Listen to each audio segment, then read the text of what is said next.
Step up to the new Memory Card 1019, a larger-sized memory card for the Nintendo GameCube. The 1019 refers to the number of blocks on the card.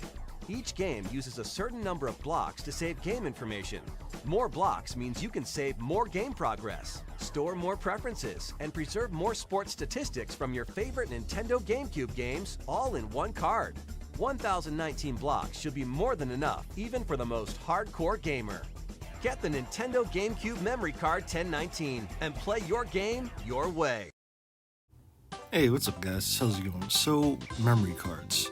The main purpose is to, well, save data, of course. You save the game, you leave it off, you return to it, your data's still there. That's sort of the main purpose of a memory card. At least me personally, maybe I'm overthinking this, but I think memory cards are sort of important. I feel like memory cards are a bit of a time capsule of our younger selves. Let's just say you find an old PS2 memory card. It obviously shows what games a person or a kid was into when the PS2 was out. You know, obviously you find the kids, I don't know, Custom Skater and Tony Hawk's Underground, or Custom Cars and Midnight Club 3 Double Edition. Or I don't know, you find an old memory card and somebody's almost done with the God of War story. And I feel like memory cards are a bit of a time capsule of who people were 20 years ago. I mean, just say you find an old original Xbox, you find all the old person's music, you find their OG Xbox Live mini games. I feel like because we're into retro gaming, we're buying everybody's old stuff. And I don't know, maybe I'm wrong on this, but I feel like we should treat it with like a little bit more, I guess, respect. Like the N64, for example. Whenever I buy N64 games, there's a chance that it might have an old person's save file. And me personally,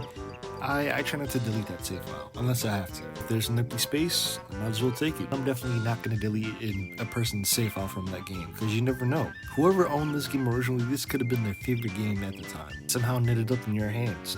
And like I said, if I was in that position, I wouldn't delete the save file. When you buy games, when you buy retro games, you don't know how much value it holds to the original owner. Or when you find the old owner's memory card, it shows the interest, the games that they were into at the time. But then again, hey, maybe I'm reaching, maybe I'm overthinking, maybe I'm wrong in this. I don't know. Another thing I would like to bring up. So when you do find the old person's memory card and you look at all the saved game data, and actually show who that person was at the time. Let's just say you find the person's old Need for Speed save file and it has a bunch of souped up cars from like the early 2000s. You know, the save file actually shows that this person was sort of deep into cars back in the day. Or say a memory card has, I don't know, 2,000 hours in Half-Life for the PS2. Obviously shows that this person was sort of deep into Half-Life. But I think you all get the point by now. What I'm saying is, memory cards show a bit of our younger selves. Of course, when the console was relevant. You know, it shows what people were interested in the past. It shows the games that people liked in the past. I feel like when we buy retro games, we should take into account, you know,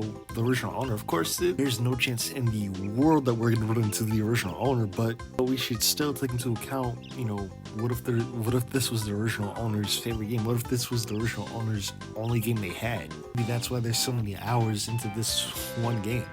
And just one more thing, memory cards could be somewhat interesting. To a lot of people, they're not really collectible, but to some people they are. I mean, just look at all the different PS1 and PS2 memory cards, all the different colors and styles. And same thing with the VMU, although the VMU is a lot more involved. The VMU is like a mini, it's like a little portable Dreamcast. It's like a Dreamcast Game Boy. Obviously, it saves data, but it also has like little mini games like Shenmue or different games on the Dreamcast. You know, if you save your game on the VMU, you can import mini games to the VMU. You can actually play a little bit of the game on the go, and this could actually affect your save file. Take Skies of Arcadia, for example. If you play this little mini game while the Dreamcast is off, and you play it like, I don't know, on the bus or whatever you're doing while the Dreamcast is off, you're done playing that game and you put it back into your Dreamcast, all of that progress you did in that minigame affects your save data. It's just little small examples like that that make memory cards cool. Or take the Pocket Station, for example. Nobody really knows about this, but it only really released in Japan. It's like the PSP before the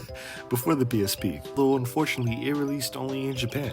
It's basically the same thing as the VMU, it just has little mini games that affect your real games. But okay, I think you all get the point by now. If you want to, like, subscribe, do whatever you want to do, no rush, and tell me down below. What do you think about memory cards? Do you like them? Do you hate them? Tell me down in the comments, and I'll see you guys later. Peace.